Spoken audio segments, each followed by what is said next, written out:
안녕하십니까. 신지식인 정희태입니다. 저는 국립한국복지대학교 특임교수를 역임했습니다. 네, 원희룡의 노림수. 요즘에 이거 원희룡 장관이 굉장히 논란의 중심에 서 있죠. 네, 그래서 결국에는 이 지금 보수 또 우파 이쪽에서는 이제 원희룡의 주가를 제대로 올렸다, 뭐 이렇게 평가를 할 수가 있겠습니다. 하지만 일반 중도층이나 또는 반대 측에서는 원희룡에 대해서 아주 처참한 그러한 비판을 할 수밖에 없는 그러한 상황을 만들어 버린 거죠. 그래서 이 원희룡 같은 경우에는 뭐 대선 주자였고 본인이 이제 대선에 대한 목적을 가지고 있기 때문에 일단은 바보가 아닌 이상 자신이 이렇게 봤을 때 변경이 됐거든요. 원안에서 변경이 됐는데 이 변경이 될 때 보니까 이거는 김건희 일가의 이 땅 문제가 크게 이슈화 될 수밖에 없다라는 거죠. 그러니까 본인이 일단은 자신은 대선 주자로서의 목표가 있기 때문에 자신이 더러워지면 안 되죠. 그러니까 나는 몰랐다, 만약에 내가 이걸 알았다라면은 장관직을 걸겠다 해서 자기를 먼저 살리고 있는 거예요.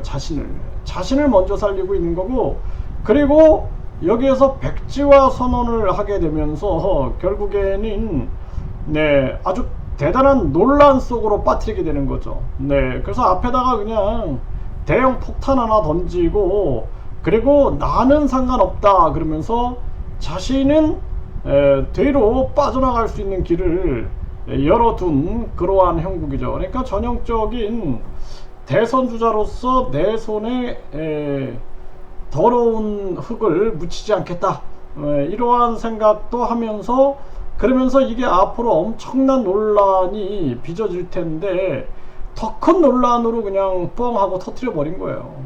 그래서 지금 사실상 원희룡이 그냥 상식적이다 그러면은 여기 왜 요가 변경됐는지 이 부분에 대해서 철저하게 조사해서 밝히겠습니다, 이렇게 되면 상식적으로 끝나는 건데, 정치인이다 보니까, 그리고 대권 주자로서 본인이 지금 지난 대선에서도 출마를 한 거죠. 대선에 도전한 입장에서 자기는 지금 또 차기 대선을 노리고 있는데 이것 때문에 내가 지금 정치 생명이 끝나게 생겼네 라는 생각을 왜 안 하겠습니까? 바보가 아닌 이상. 그러니까 일단은 나는 몰랐다, 내가 이거를 이전에 알았다 그러면은 나는 장관직 뿐만 아니라 정치 생명도 걸겠다 해갖고 완벽하게 자신을 방탄하고 그 다음에 백지화 시키겠다 하면서 뻥 터트리면서 결국에는 논란의 중심에 서는 거죠. 그래갖고 원희룡의 주가를 높이는 거예요. 어차피 정치는 팬덤 쪽으로 가는 거죠. 팬덤. 그러니까 원희룡 팬덤을 키우는 겁니다. 그러다 보니까 지금 나타난 현상이 뭐예요? 뭐 장관님 힘내세요 하면서 국토부 앞에 가득 메운 원희룡 응원 화환. 원희룡은 이제 원희룡이 바라는 대로 그림이 다 그려진 거죠. 한 총리는 원희룡 국토부 장관 결정을 존중한다. 한 총리 입장에서는 당연히 지금 윤석열, 김건희를 옹호해야 하는데 결국에는 이 폐지론을 던지면서 갈라치기를 한 거죠. 국민들을 갈라치기 하면서 결국에는 이 폐지론을 존중한다 하면서 윤석열, 김건희도 보호하고, 그리고 이 상황을 완전히 이제 국민 분열 쪽으로 물타기 하는데 힘을 거두는 그러한 모습을 취하고 있는 거예요. 이 정치가 다 계산이에요, 계산. 원희룡 용산 사전 교감, 원희룡 차기 대권 몸값 높이기. 원희룡은 이제 보수 쪽에서 몸값은 높인 격이 된 거고, 그리고 일반 중도층만 하더라도 이상한 사람이구나 라는 생각을 하게 되는 거죠. 그런 정치는 오래 못 간다라는 거예요. 그런 정치는 절대로 오래 갈 수 없다. 박지원은 원희룡이 대통령한테 총대 한번 매준 거다 이렇게 얘기를 하고 있어요. 그러니까 뭐 이게 총대를 매준 게 아니라 원희룡은 나는 관련이 없다 이렇게 선을 긋잖아요. 나는 나 살고 보자, 일단 나 살고 보자 하고 그 다음에는 그냥 사실 뭐 새총으로 쏘기에는 뭐 쉽지는 않겠죠. 아무튼 그런 상황에다가 대단한 아주 엄청난 폭탄을 던져버려 가지고 완전한 자기 방어로 갔다, 저는 그렇게 보고 있습니다. 그래서 어떻게 보면은 원희룡이 예를 들어서 뭐 장관인데 정치적인 입장이 없다 그러면은 아마 저희가 봤을 때는 그렇게 상식적으로 나갔을 거예요.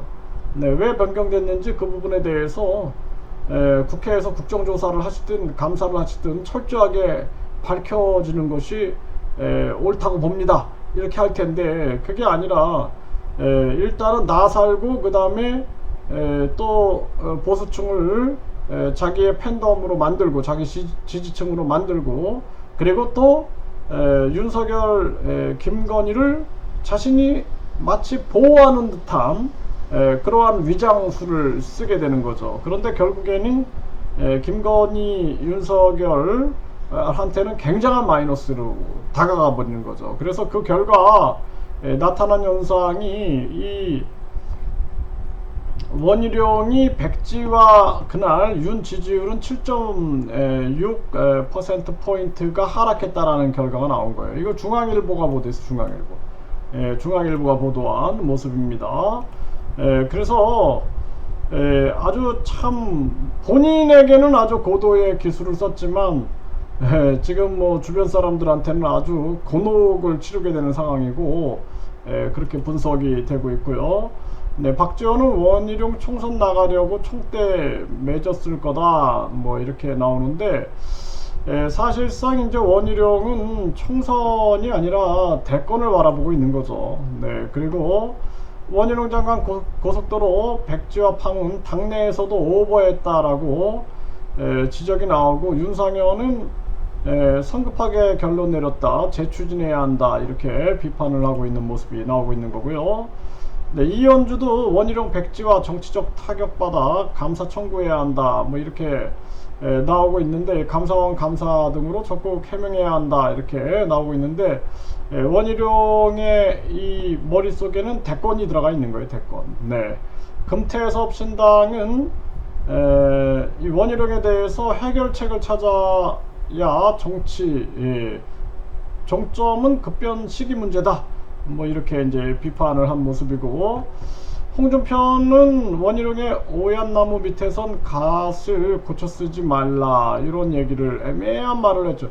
홍준표는 이제 이 메타인지가 발달되어 있기 때문에 이 이제 원희룡의 사고를 읽고 있는 거죠. 네, 그리고 이제 본인도 대권 주자로서 견제구도 던지고 그러면서 오얏나무 밑에서는 갓을 고쳐 쓰지 말라.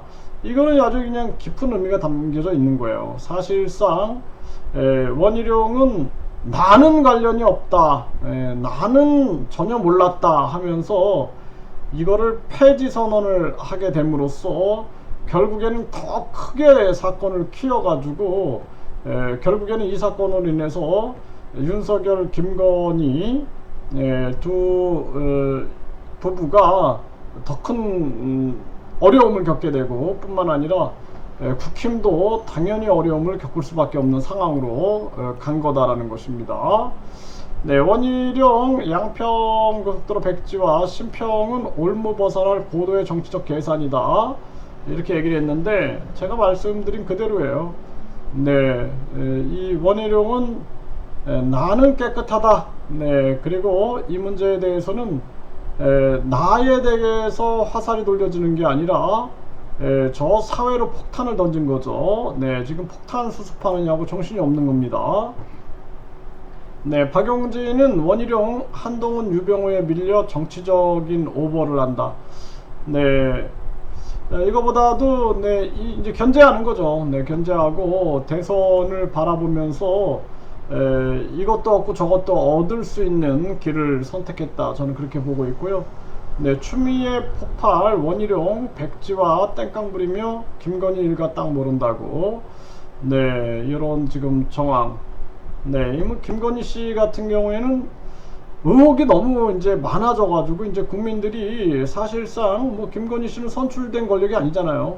그냥 윤석열 대통령의 부인일 뿐이지 그 이상 그 이하도 아니죠. 그런데 계속해서 지금 의혹이 끊이질 않고 있어요. 논문도 지금 숙대에서 난리가 났고, 또 이 주가 조작 의혹 문제뿐만 아니라 또 경력, 그때 그 경력 의혹 문제 뿐만 아니라 지금 이 사건, 이게 언제까지 가겠어요? 언제까지? 네, 이게 어느 정도 임계점에 다다랐다. 저는 그렇게 분석을 하고 있습니다. JTBC 앵커는 일타 강사 원희룡 의혹 풀면 되지 사업 무산시키나. 네, 이게 이제 원희룡의 고도의 계산이 있었던 거예요. 네, 그래서 나는 깨끗하고 그리고 니네들한테 폭탄을 던져버린 겁니다. 네, 원희룡은 대선을 생각하면서 자신을 최대한 방어했다. 저는 그렇게 분석하고 있고, 원희룡 동기 금태섭 왜 바뀌었냐고 물어보지도 못하냐 이렇게 얘기를 하고 있는데, 논란을 키워가지고 논란의 중심으로 들어가면서 노이즈 마케팅도 하고 본인의 주가를 올리는 하나의 전략이다. 그러면서도 이제 본인이 총선 때뿐만 아니라 자기의 지지 세력을 넓혀 나가는데 활용하고 있는 전략이다. 이렇게 분석하게 됩니다.